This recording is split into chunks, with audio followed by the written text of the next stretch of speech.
Far across the stormy Pacific, a shadow moves beneath the clouds. An empire prepares. Fleets gathering, missiles arming, soldiers marching in silence. But the world is watching.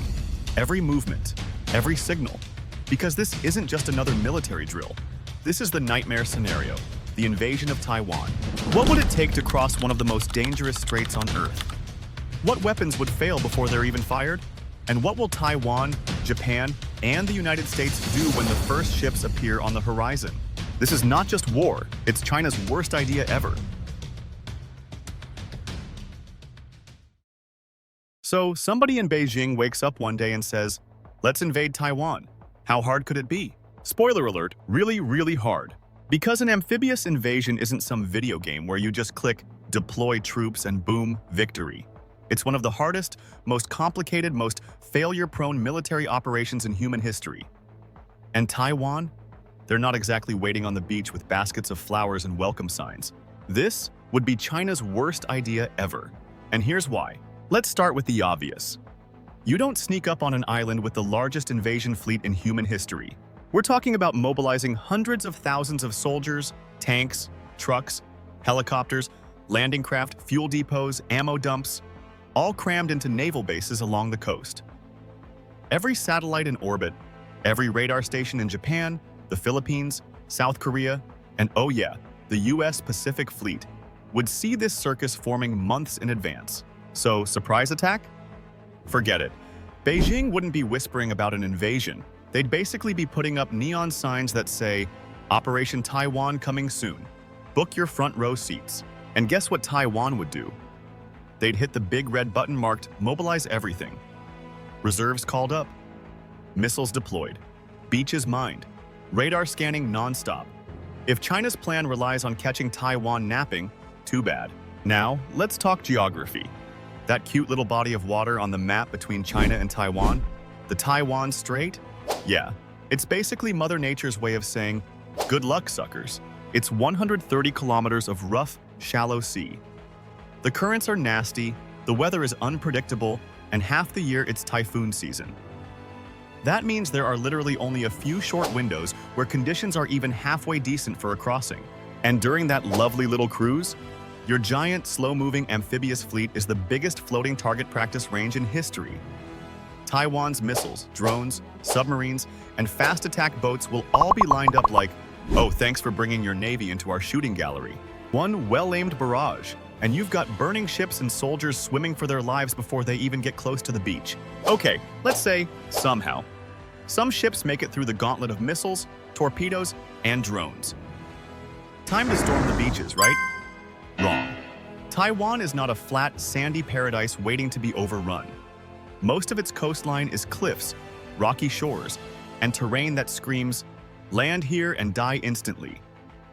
There are only a handful of beaches wide and flat enough for large-scale amphibious landings.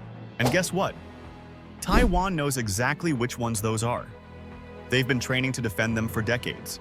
So it's not just that Taiwan knows you're coming, they know where you're coming. It's like announcing your own surprise party. Hey, I'll be at your front door at 6 p.m. sharp with 200,000 guests. Please don't be ready. Let's be extremely generous and say Chinese troops actually reach the beach. Congrats, they've just won the chance to fight in one of the nastiest battlefields imaginable. We're talking about narrow strips of sand funneled into mountainous terrain. Cities perched on hills. Dense urban jungles where every apartment can become a sniper's nest. Taiwan's forces would already be dug in, firing from tunnels, bunkers, and hidden positions. China doesn't just need to land troops.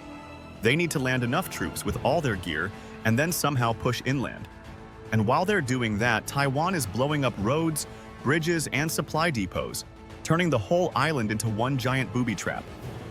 Oh, and did I mention?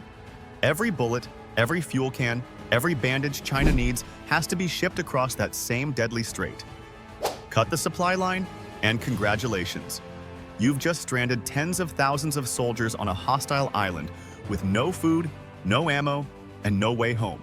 See, Taiwan doesn't need to sink every Chinese ship. They don't need to win tank battles in the open. They just need to make every meter of the journey a nightmare.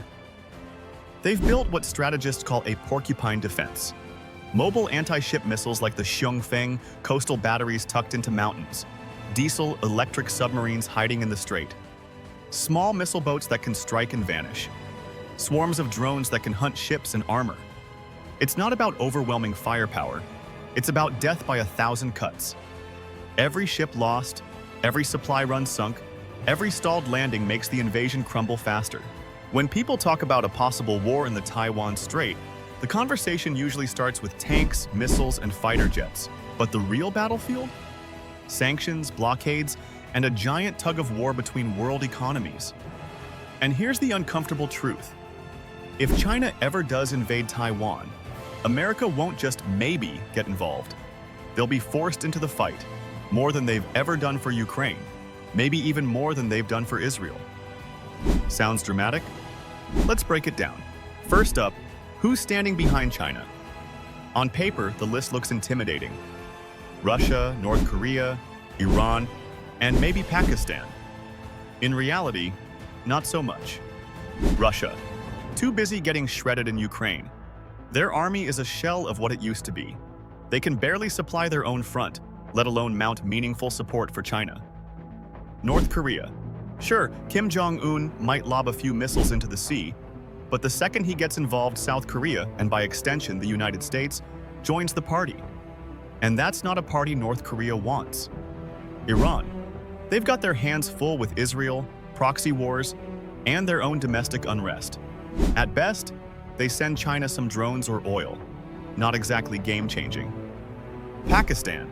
A wild card, but they've got bigger headaches. India to the east, Taliban chaos to the west. The last thing they want is to pick a fight in the Pacific Ocean. So China's Grand Alliance looks less like the Avengers and more like a group project where nobody shows up. Now, look at Taiwan's potential support list. Japan, South Korea, Australia, New Zealand, India, the Philippines, much of Europe, and, of course, the United States. Japan, absolutely critical. If China takes Taiwan, those disputed islands in the East China Sea are next. Japan knows this and won't sit on the sidelines. South Korea. They're already eyeballing North Korea daily. If Pyongyang moves, Seoul moves, and Seoul has one of the most advanced militaries in the world. India, China's longtime rival. If Pakistan sneezes in China's direction, India will happily take the other side.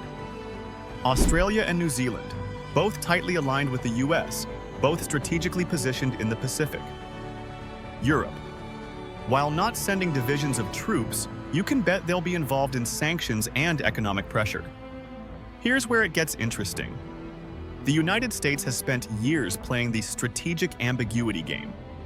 Maybe we'll help Taiwan, maybe we won't. Even Joe Biden has said outright multiple times that America would defend Taiwan, though critics say, well, maybe Joe just mixed up his pills that morning. But let's get real. The US has two unavoidable reasons to step in treaties and technology. America doesn't have a formal defense treaty with Taiwan, but it does have one with Japan, and here's the catch. If Taiwan falls, Japan gets dragged in almost immediately. Why? Because Taiwan and China both claim Japanese islands in the East China Sea. If Japan fights, America fights. That's the deal. And suddenly, Taiwan is no longer standing alone. It's under the umbrella of America's most binding military agreement in Asia. Even if you ignore treaties, there's something more powerful than diplomacy: money. Taiwan produces over 60% of the world's semiconductors, including 90% of the most advanced chips. Without those chips, planes don't fly, ships don't sail, and yes, your beloved iPhone is nothing more than a shiny paperweight. If Taiwan falls, the global economy crashes. Apple loses trillions, the US economy loses trillions, and AI itself gets set back years. And that is something Washington will never allow. You can get in the way of many things, but don't get between America and its money. Forget freedom, forget democracy. The real battle cry is, don't tank our stock market. Now, let's talk blockades. The US and its allies don't even have to invade China to ruin their war effort. All they have to do is choke off the South China Sea. Most of China's energy imports pass through narrow sea lanes that the US Navy and its allies can easily patrol. One blockade, and suddenly China's war machine runs dry. Ships can't sail, tanks can't roll, factories go dark. And guess what? The Philippines, Australia, and Japan will be more than happy to help enforce that naval squeeze. So let's add it up. China's allies are weak, distracted, or unreliable. Taiwan's allies include almost every major economy on Earth. America is locked in by treaty with Japan and locked in economically by semiconductors. A naval blockade could suffocate China without a single shot landing on their shores. This war is lost for China long before their troops even reach Taiwan's cities. Now, before you pop the champagne, here's the twist. Taiwan isn't perfect. They've made mistakes, political missteps, military complacency, and an over-reliance on US support. These could cost them dearly if they're not careful. And remember, wars aren't about who has the most friends. They're about endurance, willpower, and who's willing to bleed more. China has a lot of people, a lot of ships, and a lot of patience. In the end, China's invasion of Taiwan wouldn't just be a war over a small island. It would be the fuse that drags half the world into conflict. For America, it's not a question of if they'll help Taiwan, it's how far they'll go. Sanctions, blockades, boots on the ground, this won't be another proxy war. This could be the global showdown of the century. So here's the real question. Is China ready to gamble not just with Taiwan, but with the entire world economy? Or are they already fighting a war they've lost before it even begins?